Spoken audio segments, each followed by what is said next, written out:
So Lord, the best love offering to our God. And even at home, let us give praise unto the living God. Hallelujah, Jesus. Amen. So we are blessed once again. It's a wonderful Sunday, first Sunday of May. And I believe God has given us all things. Amen. So before we start studying the Word of God, let's all pray once again and let us enjoy the presence of God. Amen. So I believe in the presence of the Lord na kanina pa po ay nasa ating kalagitnaan. And once again, let us thank God for everything. Yes, Lord God. Lord, thank you for your wonderful presence, Lord God, this morning. And Lord, we entrust you everything, Lord God. Lord, sa panahong ito, Panginoon, ikaw ang nag-iisang Diyos. Ikaw ang nag-iisang Ama ng aming mga buhay, Panginoon. And right now, Lord God, even, Lord, sa aming mga kapamilya o Diyos na nanonood, Lord, online, and even, Lord, sa mga narito, O God. Lord, we are here to worship you and we are here to bless your name. At minsan pa, Panginoon, sa iyo kami nagtitiwala, Lord God. And let thy word, Lord God, na patuloy naming pag-aaralan, O Diyos, ay patuloy, Lord, na ito'y maisagawa ng bawat isa. And not only by our will, O God, but your will be done, O Lord, in this place and in our hearts, O Father God. Lord, we entrust you everything. Lord, maging ang iyong mga salita na aking pong i-share, Lord God, it is not my part, Lord God. It is not my might, Lord God, nor my power, but by your Spirit, O God. In Jesus' name, Lord God. Sa iyo po kami nagtitiwala, Lord God, sa umagang ito. And Lord, bless our whole family. Lord, bless the Life family, O God. Nasa kanilang tahanan, Panginoon. At kami, O Diyos, nagpupuri, O God. At katulad, Lord, ng aming inawit, Lord God, kami mananatili, O Diyos. We want to stay in your presence, Lord God, in our whole lives, Lord God. Katulad ni David, Panginoon, we will dwell in your house forever and ever. Salamat, Lord God. We give the highest praise and glory in Jesus' name. Amen and amen. Praise the Lord. Hallelujah. Hallelujah. Praise. Amen. So, good morning, everyone. And sa mga nasa tahanan po na nanonood online, isa pong mapagpalang umaga sa inyong lahat. At kumusta kayo? So, start ng March, I think, ay nagkaroon uli ng lockdown and hanggang ngayon, extended ng MECQ. So, let us stay safe, no? Mag-iingat tayo lagi kasi yung COVID, ay kung mapapanood natin sa balita, hindi bumababa ng 9,000, no? Kahapon, more or less, 9,000 plus yung positive, and tayo nananampalataya na ito po tapos na. Amen. It is finished. Those are only numbers. Amen. So, God is in control. Let us believe na kontrolado ng Lord ang lahat, no? And let us give thanks to the Lord kasi yung mga families natin ay iniingatan ng Panginoon. Amen po ba? Amen. So, and just want to thank God for everything na nangyayari sa ating buhay sa kabila po ng pandemyang ito, no? So, and even po sa ating bishop, no?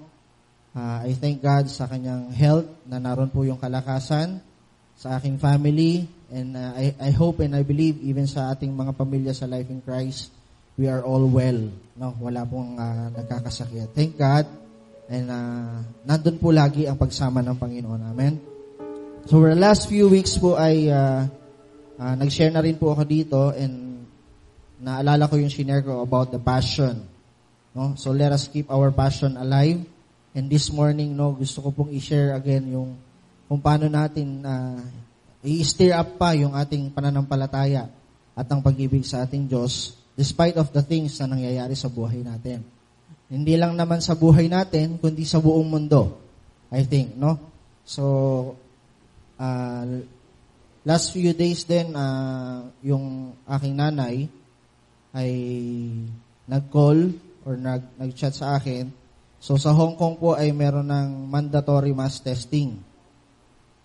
Mandatory mass testing, and after nun, yung mandatory mass testing na yon ay for lahat ng DH, any nationality, kung ikaw man ay Arab or Indian, basta lahat ng domestic helpers ay mandated to do yung mass testing, at kung hindi pa nagpapavaccine is vaccine na. So, medyo nagkakagulo. So, maraming nangyayari daw doon na sabi nung ilang OFWs, may discrimination daw.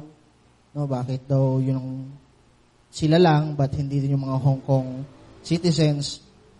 But, if titingnan natin, no, kung titingnan natin, through His Word, that all things work together for our own good. Amen? So, kung dito sa Pilipinas gagawin yung mass testing, and I think nangyari na yung mass testing before, dito sa Pilipinas, so parang mas mahirap, no? Hindi natin alam kung yung diagnosis ba is tama dun sa ating ano. So, sabi ko sa mami, huwag kang matakot, kasi dun daw po ay kapag nagkaroon ng vaccine or naturukan, may reported na dun na 4 na mamatay dahil sa vaccine. So, sabi ko nga, ay buti dyan, 4 lang ang namatay sa bilang na bilang pa sa kamay. Kaya huwag tayong matakot, no? Kung may vaccine, yan po ay ginawa, hindi para tayo matakot. Vaccines are, pinag-aralan po yan ng mga expert para po sa ikagagaling ng bawat isa, no? So, binigyan din ng Lord ang tao ng wisdom to use this para po, para sa ating own good, no? So, kung iisipin nyo, kung walang doktor, no, walang titingin sa ating health, no? Naalala ko rin yung shinare ni Bishop na nung nagpa-check up siya, sabi daw ng doktor sa kanya, alam nyo, pastor, kaming mga doktor, pinapagaling namin yung physical yung pangatawan. No? Tinuturo namin kung paano alagaan ang yung physical na pangatawan. Diba, bilang pastor, gusto nyo, sinusunod kayo ng mga tao nyo in spiritual side, no? So, kami naman, sundin yun din kami as physical side. So, kumbaga, realidad. Totoo yun. Kasi hindi naman, kumbaga sabi ko nga last time, kung ibabalansin mo yung buhay, hindi lang puro faith. No? You have faith na tayo iniingatan ng Lord. You have faith na pagagalingin ka ng Lord. Pero you should consult a doctor. Kasi pag puro faith, no, kaya nga nilikha ng Lord ang mga doctors para sa ating mga health. Okay? So kapag tayo nagpa-check up, let us claim na magaling na tayo, and let us follow, obey, kung ano sinasabi ng doktor sa atin. Amen? So, yun lang po. Side comment lang po yun. And this time, no? And also last week, kung nandito po kayo at nakinig kayo online, shinare po ni Pastora about knowing, doing, and becoming. So, ito po ay patungkol sa ating Christian walk, no? So, sa lahat ng mga Christians, you are, binibigyan kayo ng attention ngayon, to know, again, to know the ways of the Lord, to know the will of God. Hindi lang to know, to also do. Kailangan may pag-aksyon. No? Let us put into practice, sabi po I think si Peter, let us put into practice kung ano yung naririnig natin. No? Okay? After nun, yung last thing is to be yung becoming. Okay? Ito po yung pinakamahirap sa lahat. Dahil alam naman natin na hindi natin kayang pantayan yung hangganan ng Diyos, yung kakayahan ng ating Panginoong Yesus. But sabi doon, sabi ni Pablo, imitate me as I imitate Christ. Okay? Hindi niya sinabing, imitate me, gayahin mo lang ako.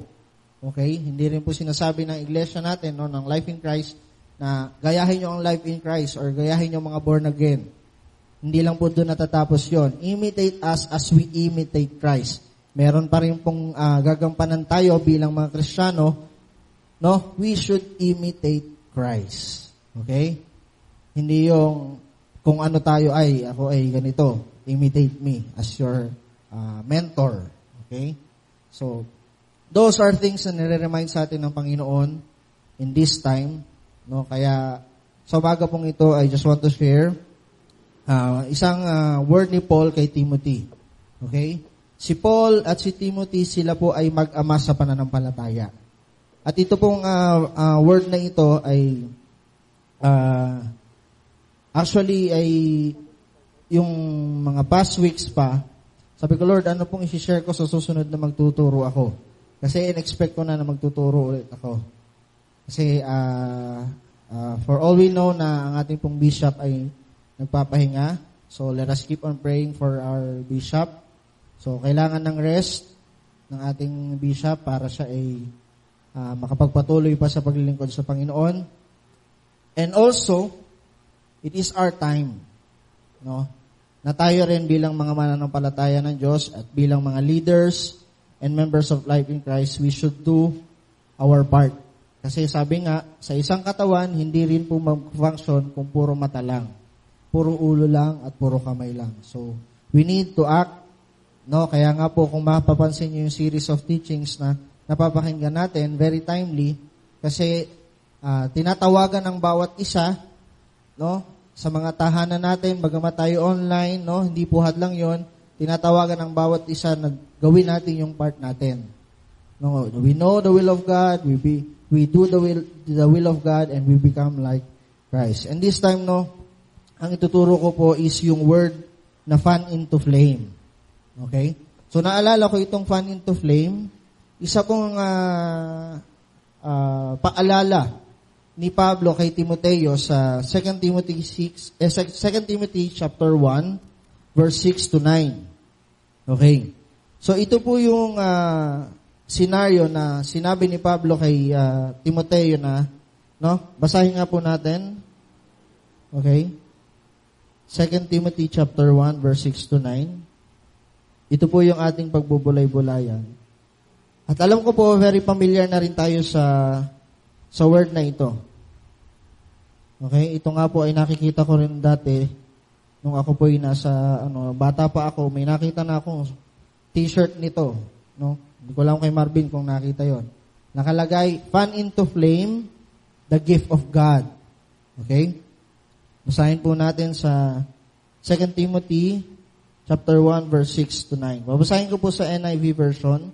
Sabi po dito, for this reason, I remind you to fan into flame the gift of God, which is in you through the laying on of my hands. Verse 7, for the Spirit God gave us does not make us timid, but gave us power, love, and self-discipline.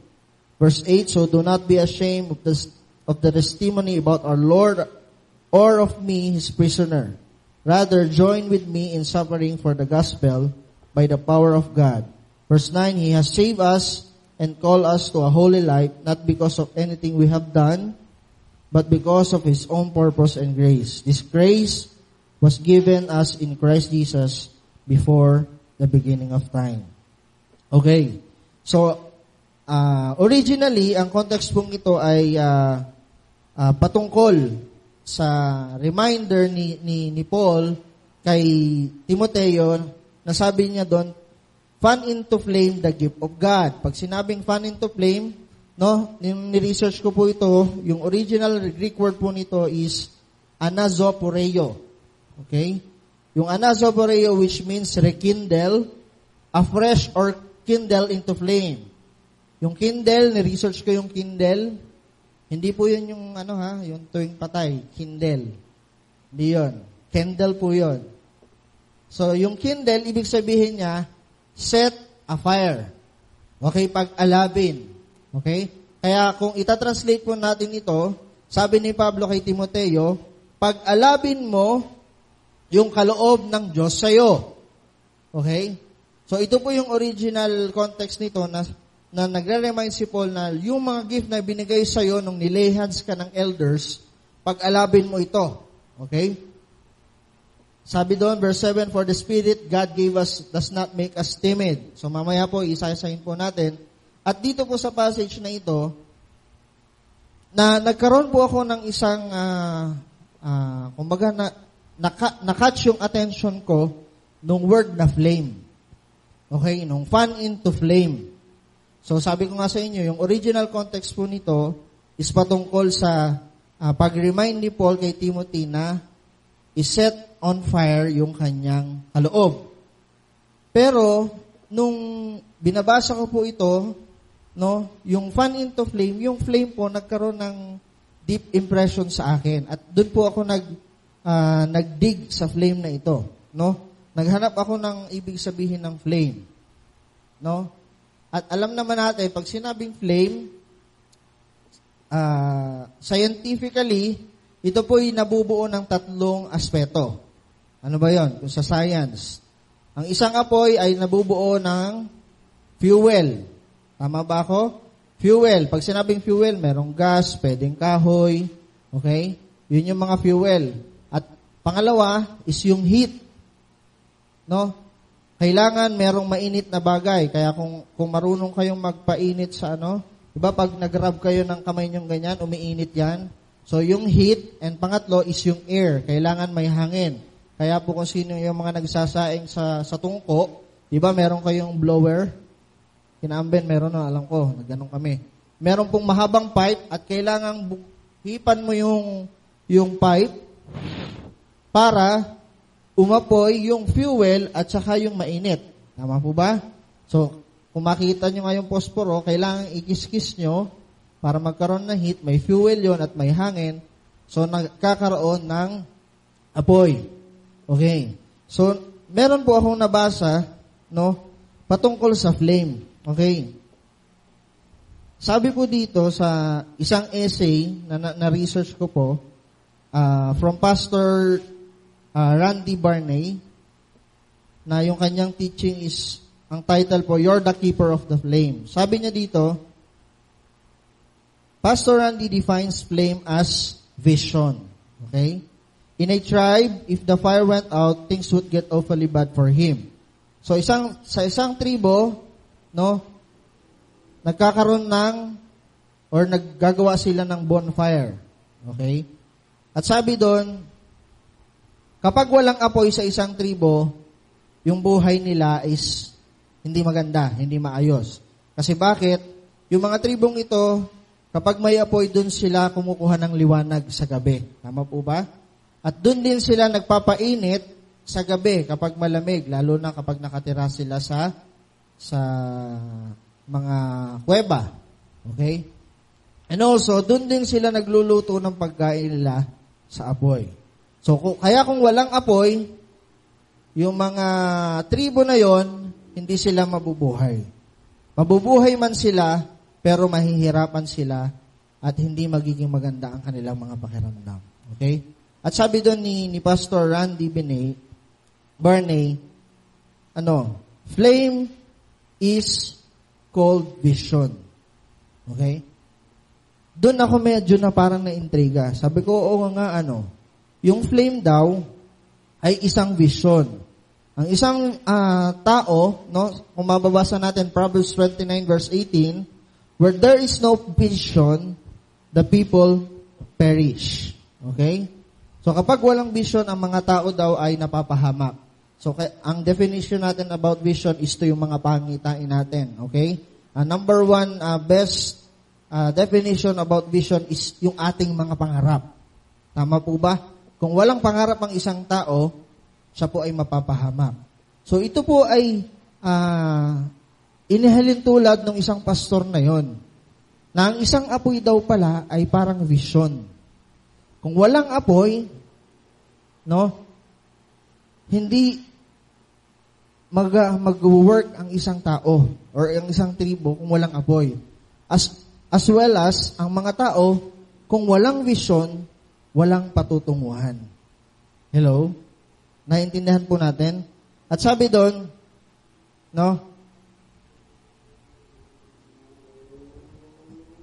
sabi doon, they must keep the fire going. Doon sa isang tribo, kailangan daw yung fire ay patuloy na nag-aapoy. No matter what else was going on, their eyes was on the flame. So it is with you, brothers and sisters. Okay? So sa ganitong bagay, yung flame equals vision. Okay? Doon po sa definition ng ating pastor na yon. Okay? Doon po sa pag-aaralan natin ngayon, gusto pong ilagay itong kontekstong ito doon sa word na yon. Okay? At sabi doon, fan into flame the gift of God. So I want to substitute, ito po'y akin lamang, ito po'y aking, ano bang tawag doon? Kinumbine lang, base doon sa aking napag-aralan. Okay? Let us substitute yung flame, gawin nating vision. Okay? Kaya kung babasahin natin to, fan into vision the gift of God. Okay? Ayun po yung sinabi doon. Papalitan natin yung flame ng vision. Okay? Sabi doon, verse 6, "For this reason, I remind you to fan into vision the gift of God which is in you through the laying on my hands." Okay, gusto ko pong bigyan ng highlights itong fan into vision. Ibig sabihin, sa Tagalog, paypayan mo upang maging pangitain o pangarap. Tama po ba? So, ibig sabihin, lilikha tayo ng apoy or lilikha tayo ng vision. Okay? I remember nung tayo po'y nag-meeting, last, I think, January, Bishop, nung nag-meeting tayo, yung Life Mission 2021. Kumusta na po tayo? So, we are in the middle of second quarter. So, tapos na po ang first quarter ng ating Life Mission 2021. So, April natapos na at nasa kalagitnaan na po tayo ng second quarter. So, we have that vision before, no? Nanilikha natin, and I want you to revisit again, ano na ba yung vision na yon? Okay? Ano na ba yung vision ko nung unang taong ito? And I believe, ito pong tatlong bagay na nakita ko po dito sa reminder ni Paul kay Timothy, will keep us this vision na patuloy na mag-alab. Okay? Meron ba tayong mga vision? Not only in our church, no, in our church vision, but also in our personal lives. Okay? Sino po dito yung may mga vision? Yung mga nasa tahanan. Meron kayong mga visions or meron kayong mga pangarap this 2021 na gusto nyo matupad. Okay? So, lahat tayo meron. And I believe, ito pong umagang ito, God is reminding us once again, itong pangitain sa ating mga puso na, Lord, ito uli yung vision namin. No? We want to stir up this vision na nasa aming mga puso. Okay? So, may tatlong bagay lang po akong gustong i-share about this fan into flame or fan into vision. Okay? Sabi po dito, your vision is like a track, yung race track, on which you are supposed to run. Okay? Yung ating daw mga vision, ay yung ating mga pangarap, ay isa daw pong rack or race, yung race track, na ito raw po yung ating lalakaran or tatakbuhan. Totoo po. Amen? At sabi nga doon, sa ating babasahin, we should keep this track straight, hindi yung paliko-liko. At kung maaalala nyo rin po about the unseen, yung sinabi ko po dati, let us focus. I-focus natin yung ating mga eyes, yung ating mga spiritual eyes in our vision this 2021. And I believe, sasamahan tayo ng Panginoon sa visions na ito. Okay? Three important things that we need to stir up the vision we had. Okay? Sabi ko nga po, meron tayong mga vision sa ating mga sarili. Okay? Sino po dito sa ating kalagitnaan ang nangangarap na sa taong ito ay siya ay promoted? He will be promoted. Amen? Sino po dito sa ating kalagitnaan or even at home, no? Na sa taong ito, no, nangangarap tayo na meron na tayong sariling tahanan. Meron tayong mga sariling bahay. Amen. Okay? So that vision, ito po yung lalakaran natin. Kasi sabi po kanina do sa Proverbs 29:18, no, kapag walang vision, the people will perish. At ang sabi doon, but he who keeps the law, he is a happy man. Okay? So, nandun pa rin po na dapat tayong nagdadwell sa salita ng ating Panginoong Yesus. Okay? Balikan po natin yung ating verse. Okay? Maiksi lamang po itong isi-share ko, and I believe na tayo pong lahat ay sama-samang magkakaroon ng pag-aalab sa ating mga puso. Okay?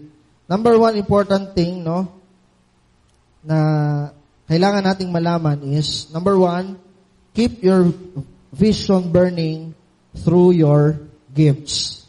Okay? Verse 6, "For this reason, I remind you to fan into flame, or fan into vision, the gift of God which is in you, through the laying on of my hands." Okay? Ito pong sinasabi dito ni Pablo kay Timoteo, sabi niya, si Timoteo ay may kaloob or may gift from God. Okay? Isang passage po sa 1 Timothy 4:13, sabi po ni Pablo dito, "Until I come, devote yourself to public reading of Scripture, to preaching and teaching. Do not neglect your gift, which was given you through prophecy when the body of elders laid their hands on you." Okay?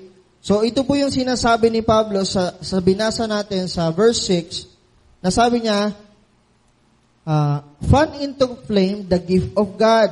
Ibig sabihin, yung kaloob daw ni Timoteo ay kanyang pag-alabin. Okay? So kaya po sinabi ko dito, keep your vision burning through your gifts. Okay? Meron po tayong kanya-kanyang kaloob.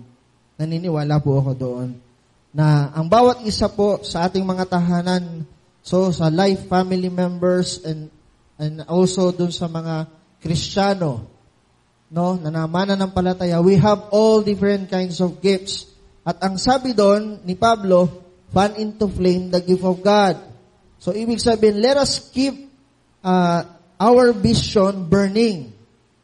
Yung ating mga vision, patuloy lang itong mag-aalab kung yung ating mga kaloob ay patuloy nating ginagamit. Hello? Naalala ko rin po nung ako'y nag-share yung different gifts na binigay ng Panginoon. Sabi po sa Romans, I think Romans 12, no po, meron po ka dito. Romans 12:6-8. Romans 12:6-8. We have different gifts according to the grace given to each of us. According sa biyaya ng Diyos, if your gift is prophesying, then prophesy in accordance with your faith.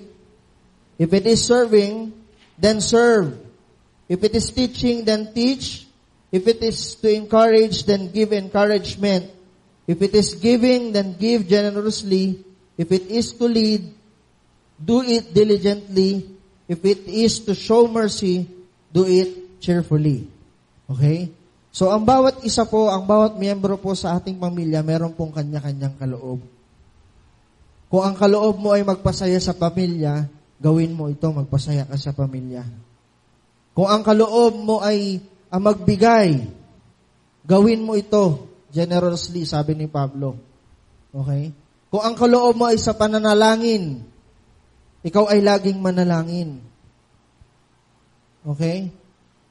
Ang nakakalungkot po minsan ng kaloob, chismisan. Ang kaloob niya ay pagchismis, kaya yun. Ginamit niya yung kaloob niya. Okay? So, pero sa mga Kristiyano, lahat tayo may kanya-kanyang kaloob. At kung hindi pa ito natin na-discover, let us pray. Okay? Let us pray, Lord, ano ba yung kaloob ko? At alam nyo, marirealize nyo na, ito pala yung kaloob ko. No? Ikaw pala ay isang encourager. No, na kapag nagsalita ka, na-encourage yung mga tao sa sinasabi mo. No? So, I acknowledge yung gift ni Pastor Conrad sa gift of healing. Okay? Na kapag siya ay nag-pray, talagang may mga taong gumagaling. Ako po ay hindi ko pa na-try. Na-try ko lang sa aso. No? Kay Casper noon. No? Pinag-pray namin ni Bishop. Aso pa lang. Pero yung gift niya, practice niya yun. Napapractice niya yun. Kaya nga sabi doon, if you have this gift, gamitin mo. Okay? So sa mga tahanan, kung ikaw ay may ganitong kaloob, gamitin natin. No? Kasi ito yung magdadrive sa atin patungo dun sa vision na meron tayo. In our personal vision, no? Ito yung magdadrive sa atin para mapuntahan natin yung vision na inilagay sa atin ng Panginoon. And also in our church, no? Naalala ko po, no? Nung nag-meeting tayo about Life Mission 2021. Okay? Itong bawat kaloob natin, let us use these gifts. No? para yung mission or yung goal natin this 2021 ay mangyari. Okay? So, katulad po ni Bishop, no, si Bishop, ang gift niya is church planting. Kaya nga sabi niya, magfo-focus ako sa church planting ulit. Okay? Pero, naron man yung mga pagsubok, no, paano mag-church plant si Bishop, ay pandemya. Okay? Kaya nga po merong mga lingkod ng Diyos na sumusuporta sa Kanya, no, sa Los Baños, sa iba't ibang outreaches sa Malamig, sa San Miguel, no, sa Rizal. Merong mga arms, merong mga kaloob na binigay sa atin ng Diyos to use these gifts, no, para yung vision ay patuloy na mag-alab. Hello? Nandyan po ba kayo? Okay? So, kaya po doon, let us keep this vision burning through our gifts. No? Yung mga kaloob na binigay sa atin ng Panginoon. Okay? Sabi pa po ni Pablo dito sa 1 Timothy 4:13, kung bubulay-bulahin pa natin to, sabi doon ni Pablo, until I come, devote yourself to public reading of Scripture, to preaching, and to teaching. Ito po yung tatlong kaloob ni Timoteo.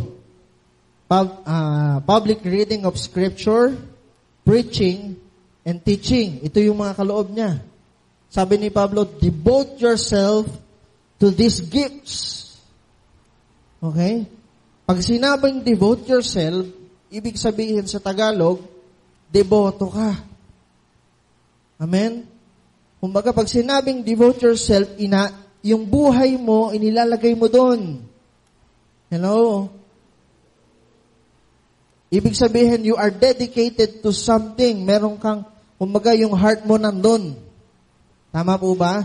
Kaya kung yung heart mo ay sa paglingkod, maglingkod ka. Kung yung heart mo sa pagtugtog, tumugtog ka. Naalala ko rin po yung tinuro ko last time, yung passion natin sa Lord. No, kung narinig niyo po yun. Isa po sa nalagay sa akin ng Lord sa heart ko is yung passion natin sa Panginoon. Nasa na ulit yung passion na yon nung ikaw ay unang nakakilala sa Panginoon, no? Pinaalala sa atin ng Panginoon, nung unang araw na nakakilala ka, nasa na yung passion na yon? Nasabi mo, Lord, ano man ang mangyari, ako yung maglilingkod sa'yo. Pero nagkaroon ng pandemya, no? Tayo ba'y patuloy na naglilingkod? Hello? Hindi ko po sinasabing tayo ay magpunta sa iba't ibang lugar para maglingkod. Marami pong mediums or maraming ways na binibigay ang wisdom ng Lord sa atin, no? Ako nga po ay nakakapanood online, no, sa mga iba't ibang churches. Sabi ko, grabe talaga ang wisdom ng Panginoon, no? Kaya pala meron ng mga gadgets ngayon, meron ng mga Bible ngayon sa cellphones. Kasi nga ganito, hindi pala tayo magkakaroon ng face-to-face.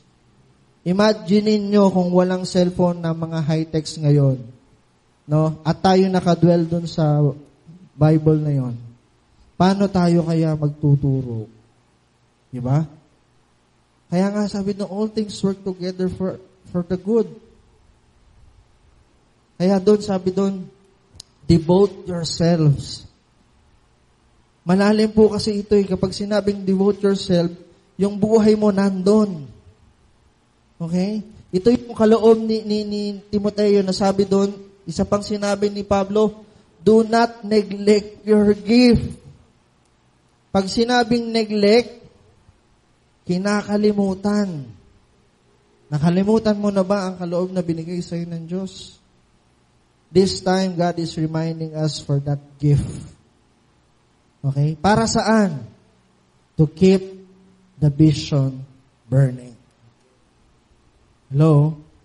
So, our life mission in our church and also our personal life's mission or vision. Okay? Meron pa po akong sinabi dito, okay, na ito pong gifts na ito is i-incorporate ko dun sa 3 scientific needs ng isang flame. Okay? Itong gifts, it serves as a fuel. Okay? Yung iba't ibang kaloob natin, ito yung fuel para magkaroon ng isang apoy. Okay? At yung pangalawa, pangatlo, ito yung magsaserve as the heat and the air na kailangan ng isang apoy. Okay? Number 2, verse 7, sabi po dito, "For the Spirit God gave us does not make us timid, but give us power, love, and self-discipline." Okay? Verse 7, sabi doon, "For the Spirit God gave us do not make us timid." What do you mean by timid? Okay? So, ni-research ko din po yan. So, the Greek word used for timid is delias. Delias, which means cowardice. Pag sinabing cowardice, duwag tuloy. Duwag. Okay? So, number 2, important thing that we should do, be strong and courageous. Alam natin to. Lagi nating kino-quote din ito. No? Joshua 1:9, "Be strong and courageous." Okay? Sa panahong ito ng pandemya, ikaw ba ay matapang? Hindi ko po sinasabing kayo po ay lumapit o mag-pray kayo ng may COVID para masabing ikaw ay matapang. Okay? Ay, ang tapang. Kailangan pala good of courage. Pupunta ako sa ospital, sa malaking ospital, ipag-pray ko yung may COVID. No, hindi po wisdom yun. What I am saying is about this situation na meron tayo. Paano mo to hinaharap? No? Ikaw ba ay natatakot? Yes, as human, we have fear, but if we have faith in the Lord, mapapalitan yun. Okay? Kung tayo ay may tiwala sa Panginoon, yung takot na yon, okay? Sino bang hindi natakot? Okay? Wala. We are all humans. Takot ka nga sa ipis, takot ka nga sa gagamba, sa COVID pa. Hello? Ako, aminado ako, takot ako sa turok. Kasi nung ako'y nagpaturok pa noon, ako po'y nahihimatay. Takot ako sa karayom. Okay? So, lahat tayong may fear. Pero, ang sabi doon, be strong and courageous. Kailangan matapang tayo. Hindi tayo binigyan ng Diyos ng spirit of fear. Sinong nagbibigay niyan? Sinong nagbibigay niyan? Si Satanas. Anong binibigay niya? Bibigyan kanya ng lahat ng kinatatakutan mo sa buhay. Lahat ng ayaw mong mangyari sa buhay mo, yan ang ipapakita sa iyo ng kaaway. Why? Kasi gusto kanyang matakot. Hello? Pero sabi doon, sa Bible, if God is for us, who can be against us? Napakadali pong sabihin yung word na yon, pero ang totoo, in reality, kapag tayo ay nasa sitwasyon, ang hirap pong maging strong and courageous. Okay? Meron po akong nabasang article, may bago daw pong lumalaganap na virus. Alam niyo yun? Yung B30. Alam mo yung B30? Billing 30th. Na kapag dumating yung billing 30th na yon, ang mga tao takot na takot. Okay? Dadating si B30 ng kuryente. Dadating si B30 ng tubig. Dadating si B30 ng upa sa bahay. Okay? Realidad ng buhay, lahat tayo. Ganon. Napakadali pong sabihin, sabi ko nga po, madali kong sabihin, kapatid, maging malakas ka at matapang. Pero at the back of our mind, when we are in the situation, lalo po sa panahong ito, okay, ng pandemya, araw-araw hindi po bumababa ang COVID-19 positives. Okay?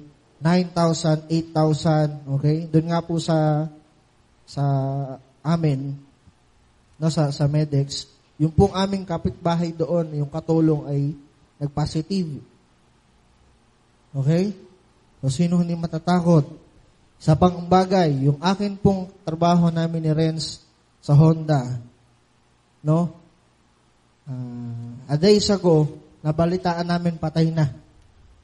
Samantalang nung last week, nakikita pa namin rin sa umaga nag-aabang ng jeep papuntang FPIP, nakaputi.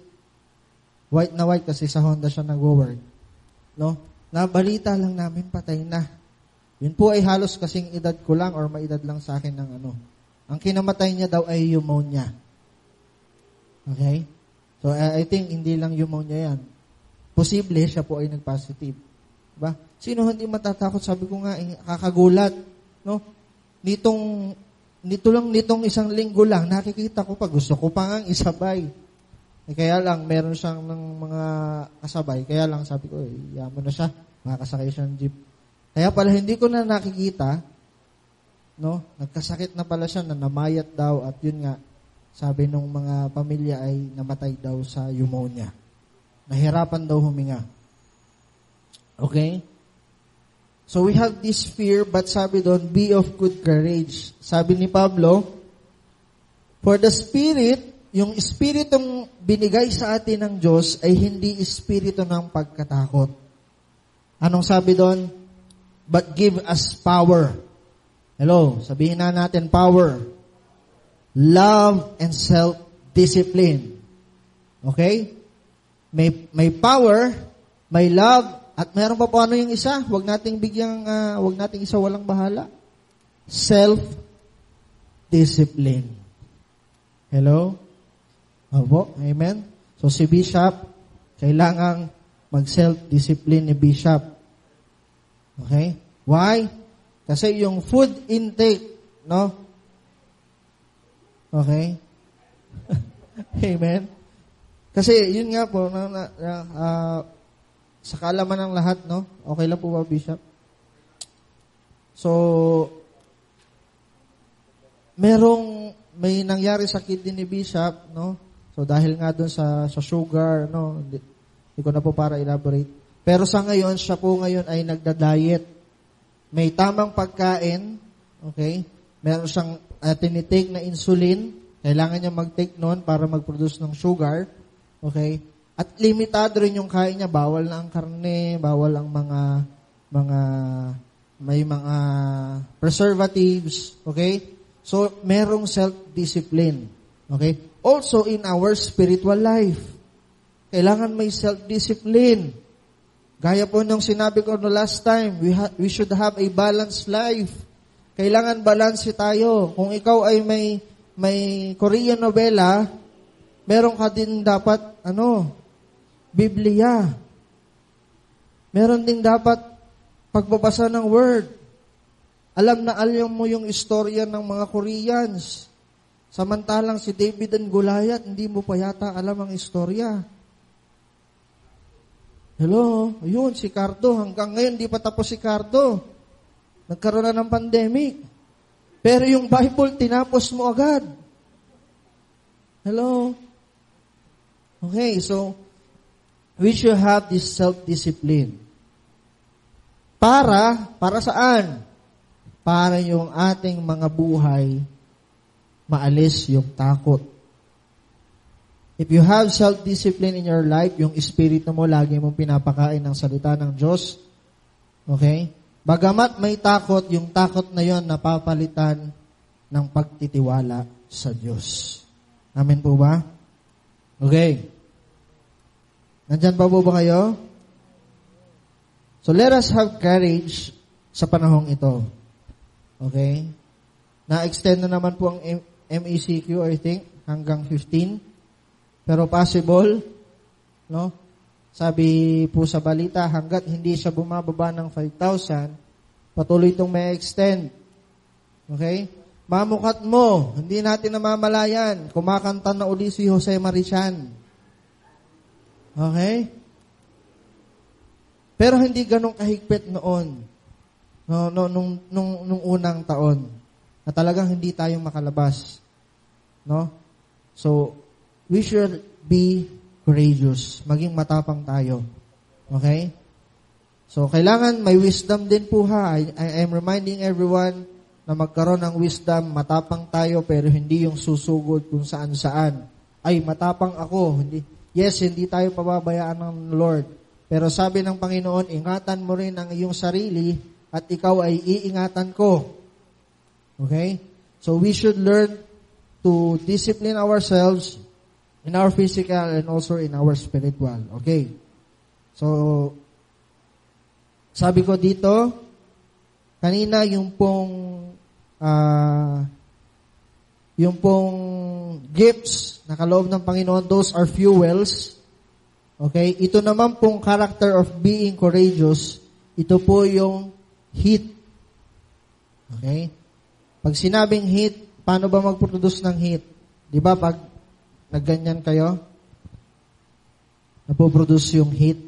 Okay? Yung pong courage natin, ito yung init. Okay? Kailangan mainit tayo. Okay? Hindi yung mainit lang ang ulo. Kasi ang nangyayari, ang init naman ng ulo. Hindi yung init sa paglilingkod, hindi yung init sa pagmamahal sa Panginoon, hindi yung init sa paglilingkod, kundi init at sama ng loob. Huwag po sanang ganun. Amen? Okay? Nandiyan pa po yan. Last thing po, no? Okay? Verse 8 and 9. Sabi po ng verse 8 and 9, so do not be ashamed of the testimony about our Lord or of me, His prisoner. Rather, join with me in suffering for the gospel by the power of God. Okay? He has saved us and called us to a holy life, not because of anything we have done, but because of His own purpose of grace. This grace was given us in Christ Jesus before the beginning of time. Okay. Ito pong number 3 point is, acknowledge Jesus in your daily life. Alam natin to, lagi itong kasama sa point. Okay? Acknowledging Jesus. What do you mean by acknowledging Jesus? Okay? Acknowledging Jesus, hindi naman po sa pagiging extreme. We should believe that everything na nangyayari sa atin or yung ginagawa natin, it's all about Jesus. Okay? Ulitin ko po yung sinabi ko. When we say acknowledging Jesus in our daily life, lahat ng ating ginagawa, lahat ng ating sinasabi, we should always think that Jesus gave this to us. Okay? Especially yung ating pong kaligtasan. Hello? Lagi pong sinasabi na hindi po ma-acquire ang salvation for good works. It is only by the grace of God. Kaya po sinabi ni Pablo dito, okay? He has saved us, verse 9, He has saved us and called us to a holy life. Sinong tumawag sa atin? Sino ang nagligtas sa atin? Si Jesus. Being holy is not the product of what we are doing. Okay? Uulitin ko po. Yung pagiging holy natin, it is not the product of what we are doing or what we do in our spiritual life. Hindi pwedeng sabihin, ikaw ay mataimtim na nananalangin, ikaw ay sinasabi ng holy. No. Okay? Hindi ibig sabihin ikaw ay nagpipreach dito sa unahan, you worship God, very anointed ka magpakanta. Hindi yun basihan ng pagiging holy. Ang sabi po ni Pablo dito, okay, He has saved us and called us to a holy life. Ang Lord pa rin ang nagbigay nun sa atin. At ang sabi doon, not because of anything we have done, but because of His own purpose and grace. The grace was given us in Christ Jesus before the beginning of time. It is only by God's grace na tayo po'y nagiging banal sa Panginoon.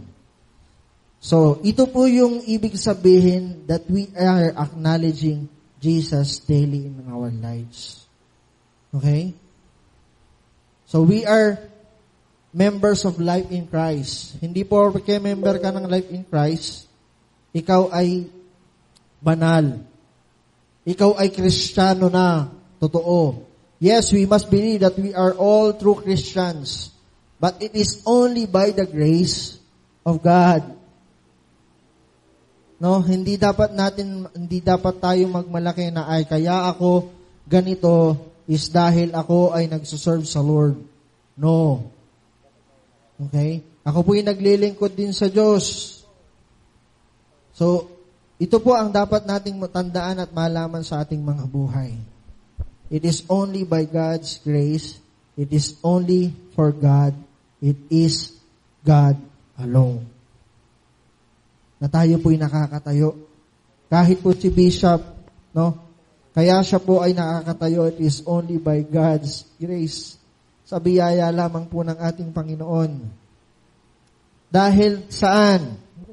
Okay? For His own purpose, sa purpose ng Panginoon. Sa Panginoon pa rin. Okay? So, kaya po sa ating mga sarili, no? Sa ating mga buhay, sa ating sariling life, we should acknowledge Jesus every day in our lives. We should always pray, no? Prayer is one thing that we acknowledge Jesus. Kaya ka nananalangin kasi inuuna mo si Lord. No, kapag ikaw ay nagtatrabaho, no, nahingi ka ng Lord, guide me sa araw na ito. Okay? That's one thing na ina-acknowledge mo si Jesus sa iyong buhay. Okay? Sa mga students, no, sa online modules nyo, no, bagamat yung online modules may katabi ng sagot. Madali na ngayon, re-research mo lang sa Google yung sagot. Okay? Wisdom yun. Okay? So we should acknowledge Jesus. We should acknowledge God in our daily life. Okay? At ito pong pag-acknowledge natin kay Jesus, no? Kapag ang apoy na to, no, ay naiset na sa ating mga buhay, itong tatlong bagay na ito, no? Kapag nag-alab na at nagkaroon na ng apoy, itong apoy na ito ay makikita ng ibang tao. Okay? Nakakita na po ba kayo ng isang apoy na napakalaki? Example na lang, kapag may nasusunog, hindi ba nakakatch yung attention nyo kapag may apoy na napakalaki? Di ba, no, hindi pa man dadating ang bumbero. Pag nakakita tayo isang malaking apoy, di ba, nakakapture yung attention natin, uy, may apoy. Bagamat negative yun, pero kapag nakita tayo ng apoy, napupuka yung ating mga kaisipan, ay, ang laki naman ng apoy. Or imagine niyo sa gabi, brown out, pero may nagsindi ng kandila. Diba saan kayo pumupunta? Doon sa kandila, sa maliwanag. Okay? So this is true in our Christian life. Kapag itong apoy na ito ay nag-alam, marami po ang makakapansin nito. And this is our chance to share this light into them. No? Mabigyan din natin sila ng apoy na katulad na meron tayo. Okay? And this, number 3, no? Jesus is the air we need to fire up a flame. Okay? Yung gifts natin is the fuels. Yung courage natin is the heat. And lastly, Jesus is the air. Kanina inawit natin, no? This is the air I breathe. No? This is here I breathe. Ito yung hangin na binigay sa atin ng Panginoon. Okay? Ephesians 2 verse 9. Basahin nga po natin ito bago po ako mag-end.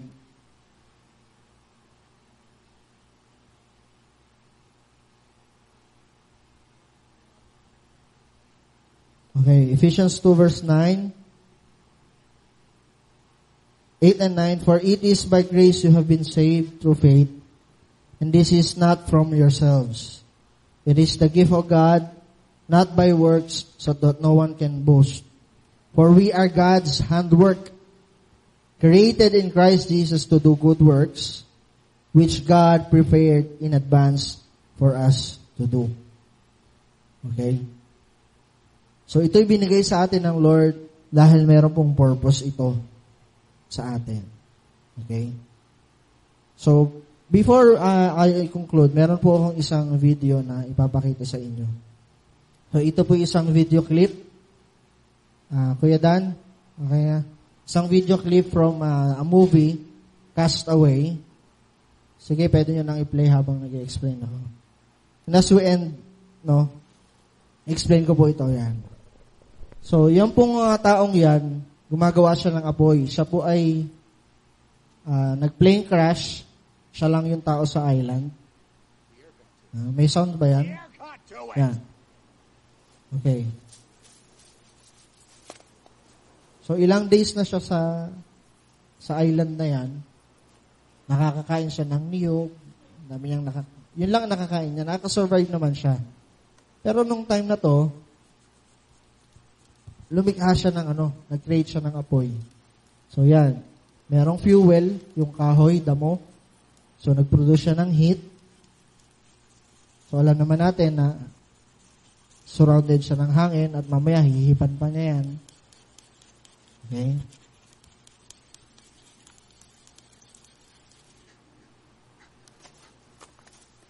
Yun. Mahinipan niya.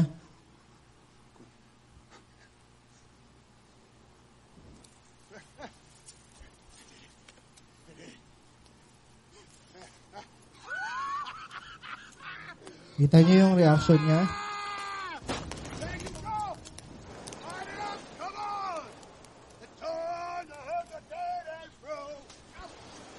Diba?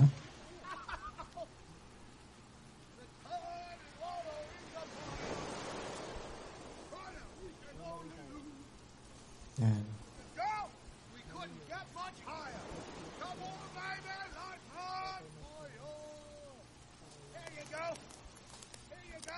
Yan.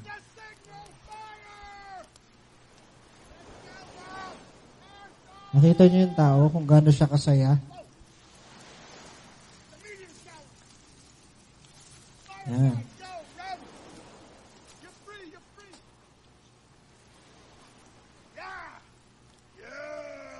Oh, di ba?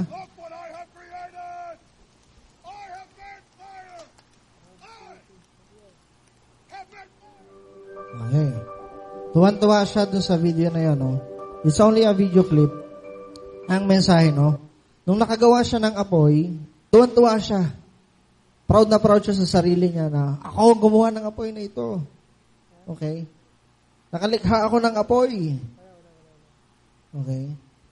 So, at yung apoy na yon, alam niyo ba, yun ang ginamit niya para siya ay mainitan. Yun ang ginamit niya bilang ilaw sa gabi, sa darkness.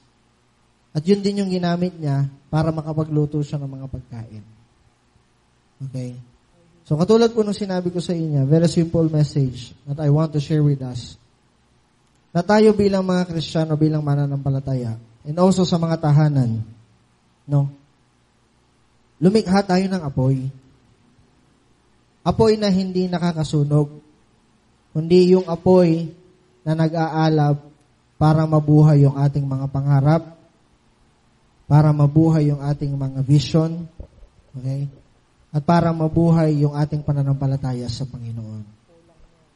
These three things na kailangan natin, yung fuel, yung heat, at yung air. The gifts of the Lord, the courage, or yung character ng pagiging courageous, and lastly, Jesus in our lives. Itong tatlong bagay na ito will fire up our vision. Okay? Kaya po sa ating mga buhay, no, ito pong panahong ito, no, sabi ko nga sa inyo, At naalala ko rin po before, nung ako po yung nag-share din, marami pa pong bagay ang dadating. Okay? We should expect things. May sinabi rin po sa Bible, si Jesus ang nagsabi, maraming trials na dadating, but I have overcome the world. Sabi niya. Lahat ng trials na ito ay malalampasan sa tulong ng ating Panginoong Yesus. Okay? Sa paghihintay natin sa Panginoon, sino bang gusto nang dumating ng Panginoon? Okay? Walang nakakaalam. Okay? Parang ayaw nyo pang dumating. No? Pero the truth is, malapit na pong dumating ang Lord. And we should keep this fire in our hearts. We should keep doing the will of God. We should keep acknowledging God in our lives. No? Kapag tayo nakakilala na sa Panginoon, all we can do is to trust God. Huwag na tayong tumalikod pa. No? Okay? Tingnan natin ang Panginoon. Let us focus our eyes on God. Kasi pag tinignan natin yung sitwasyon, tinignan natin si brother, si sister, maniwala kayo sa akin. No? Yung apoy na yon na nasa puso mo, posibleng mawala. Ito po yung realidad. No? Dahil sa panahon ngayon, wala na po halos pagkakaiba ang mga Kristiyano sa mga hindi mananampalataya. At minsan pa nga, worst case scenario, mga Kristiyano pa nga ang minsan nagkakaroon ng cause ng sakit sa ating mga buhay. But despite of all these things na nangyayari sa ating mga buhay, let us trust God. It is only by the grace of God that we are here. Dahil sa biyaya ng Diyos, tayo po ay inilikha. Tayo po ay nakakapaglingkod. At dahil sa biyaya ng Diyos, tayo po ay nagiging matapang. Okay? So we must believe, gaya po nung sinasabi ko rin, ako po'y nananampalataya na itong pandemyang ito matatapos na. And let us keep on praying, everyone at home. Kung kayo po'y nananalangin every night or every day in your lives, ipanalangin natin na bumalik na yung Sunday service. Makapag-celebrate na tayo ulit. Okay? Kasi nandyan na po yan eh. Hindi lang naman po dito sa San Pablo ganyan na walang service. Buong mundo, halos wala online services. But we should pray. Ang kalooban ng Diyos sa mangyari, tayo pong lahat ulit-muli magsama-sama upupuri sa Panginoon. And I believe God is at work, God is in control. Siya po ang may control ng lahat ng bagay. Amen? Sige po, tayo po'y manalangin sa oras na ito. Hallelujah God, hallelujah Jesus. Lord, we thank you God for this morning na muli o Diyos kami nagbulay-bulay ng iyong mga salita. At tunay nga Lord na sa bawat isa na narito Panginoon at sa bawat tahanan Panginoon na nakinig ng iyong mga salita Panginoon. Lord, you are omnipresent God. Hindi nalilimitahan ng lugar at sitwasyon ang iyong presensya, Panginoon. Right now, O Lord God, we pray and we ask na patuloy mong hipuin, O Diyos. Lord, dalawin ang aming mga puso sa mga oras na ito. At patuloy mong pag-alabin, Lord God, ang aming mga buhay, Panginoon. Lord, we need you, Lord God. Kailangan ka namin sa aming mga buhay, Lord God. Apart from you, we can do nothing. Naaalala namin, O Diyos, nung kami unang nakakilala sa iyo, Panginoon. Lord, yung hungerness, Lord God, yung aming pagkauhaw, O Diyos, ay patuloy, Lord, na dinidesire namin sa mga oras po ito, Lord God. Lord, pag-alawin mo muli, Lord God, ang apoy sa aming mga puso, Panginoon. And let your vision, Lord God, be with us, Lord God. Kung ano po yung nais mo, Panginoon, sa iyong iglesia, O God, sa aming buhay, Panginoon, at maging sa iyong mga nalikha, Panginoon, kami po, O Diyos, ay maging kabahagi nito, Panginoon. Kahit simpleng bahagi lamang, Lord God, we accept it, O Lord, in Jesus' name, Lord God. Kaya, O Diyos, sa umagang ito, Lord God, tunay, Lord, na sinusuko namin sa iyo ang buhay namin, Panginoon. We acknowledge, O God, that you are our Lord and Jesus. You are the Savior of our souls, Lord God. Ikaw ang aming Diyos, Panginoon. Kaya Lord, kahabagan mo, O Diyos, ang iyong mga nilikha, Panginoon. Kahabagan mo kami, Panginoon. Marami kaming naging pagkukulang sa iyo, Panginoon. Tumingin kami sa sitwasyon, Panginoon.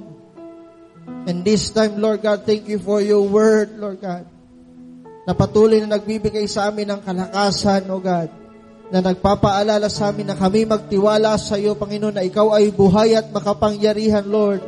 You can do all things, Lord God.